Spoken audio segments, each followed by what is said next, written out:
So guys, it's the Battlefield 6 open beta on the 9th. Everybody can get in it and you can run around like Roadrunner. That's how fast you run in this game, and shoot people in the face.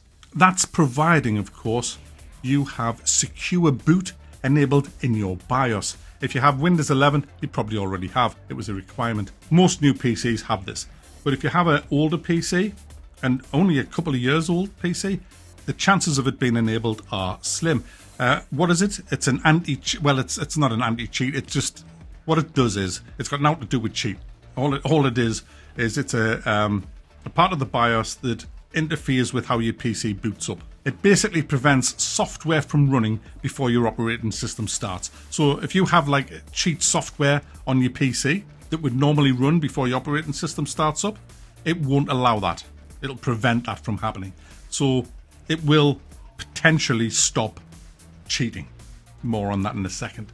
The big problem with it though is it's in the BIOS. It's in the actual BIOS of your PC. And unless you know what you're doing in the BIOS of your PC, you have no business being in it, because you could screw your PC up.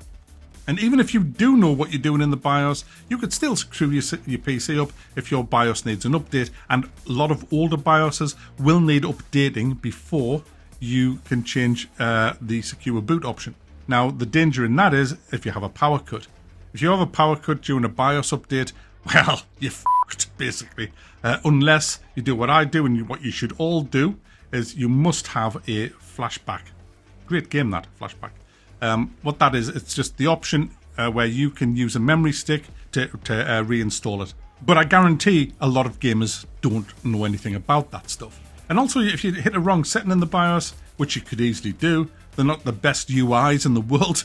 Look, the bottom line is, gamers should not be told to go into the BIOS and fuck about in there just to run a game. But Electronic Arts have told you that you have to do that or you can't play Battlefield 6. It's that simple. So let's talk about the cheating. Well, I wanted some cheating footage for this video. I typed in to YouTube, Battlefield 5 cheaters. The first video I got recommended was a sponsored video paid for by the people who make the cheats, blatantly advertising all manner of cheats for Battlefield 5. Google have essentially said, yes, yeah, we'll take your money, yeah, for absolutely doing this criminal, horrible activity, and there you go, there's your little sponsored video.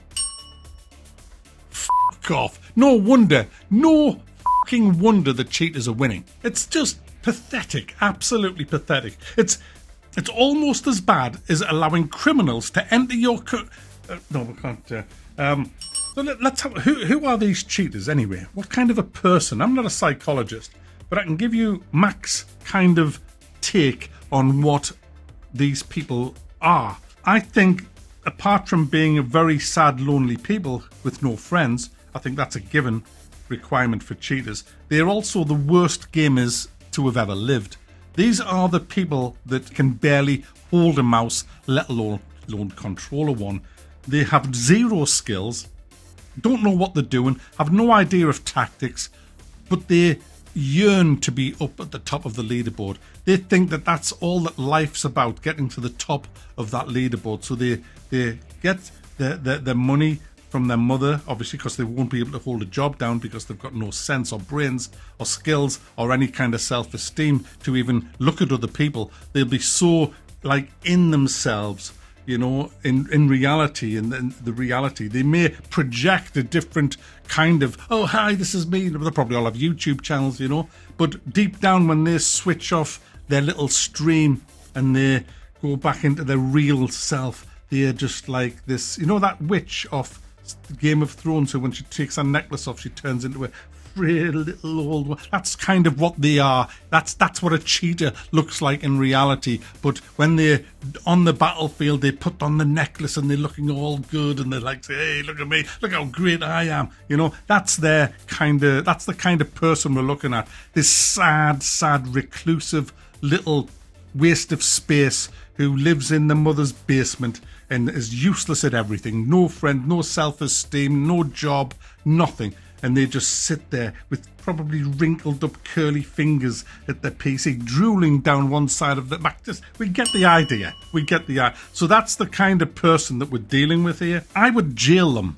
I would, if I was in charge, I would say anybody caught cheating in a video game gets a minimum sentence of 1 year in jail. And I'll tell you why. And I mean that. I'm not just trying to be funny. I mean that. They'd go to jail for a year. I would jail the bastards. Because people go out, work their fucking asses off, doing whatever job that they do. They come in from a hard day's fucking graft, barely able to pay the bills because Kay's putting all the money in house back. They sit down at the PC just wanting a bit of entertainment, and then they come on to the latest FPS online game. Oh, I'm going to kick some ass here, you know, because they've got skills. And then they get fucking sniped over and over again off little fucking drooly-mouthed, ugly fucker who sits in the mother's basement going,